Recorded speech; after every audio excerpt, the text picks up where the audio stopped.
मराठवाडा सध्या अतिवृष्टीमुळे भयंकर संकटातून जात आहे. अनेक गावं पाण्याखाली गेल्यानं शेतकरी, ग्रामस्थ आणि मुलांचं भवितव्य संकटात आलं आहे.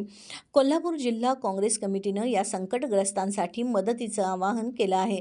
काँग्रेसचे विधान परिषदेतील गटनेते आणि जिल्हा काँग्रेसचे अध्यक्ष आमदार सतीश पाटील यांनी नागरिकांना आवाहन केलं आहे की पूरग्रस्त बांधवांसाठी हात पुढं करूया. मदतीसाठी किराणा सामान, प्रथमोपचार साहित्य, सॅनिटरी पॅड्स, चप्पल, स्लीपर आणि बॉटल्स, पुरुष, महिला आणि लहान मुलांचे कपडे, ब्लँकेट्स, चटई, रेनकोट, टॉवेल, शालेय साहित्य देण्याचे आवाहन करण्यात आलं आहे.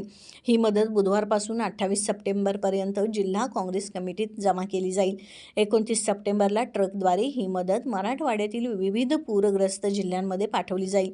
कोल्हापूरकरांनी महापुराचा वेदनादायक अनुभव घेतला आहे आणि देशभरातून मदतीचा हात मिळाल्याचा अनुभव त्यांनी पाहिला आहे. आता ही आपली दातृत्वाची वेळ आहे. आमदार सतीश पाटील यांच्या म्हणण्यानुसार तुमची छोटीशी मदतही पूरग्रस्तांसाठी जीवनरेखा ठरेल. मराठवाडा पुन्हा नव्यानं उभा राहण्यासाठी मदतीचा हात पुढं करा.